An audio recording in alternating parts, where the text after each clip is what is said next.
আজ বানাবো দারুন চাট। কি বলুন তো? আলু কাবলি। যা যা লাগবে আমি সব কেটে নিচ্ছি, চলুন তবে। এবারে আমার সবকিছু কাটা হয়ে গেল। এবারে চলুন চাটটা বানিয়ে ফেলি। প্রথমে আমার লাগছে আলু কুচি, ভেজানো ছোলা, মটর ভিজানো, শসা কুচি, টমেটো কুচি, পেঁয়াজ কুচি, লঙ্কা কুচি, ধনেপাতা কুচি, জিরে গুঁড়ো, লঙ্কা গুঁড়ো, নুন, তেঁতুলের পাল, সবগুলো ভালো করে মেখে নেব।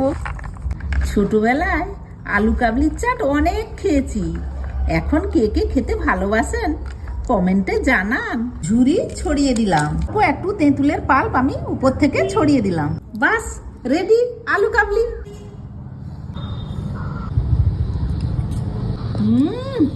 দারুন।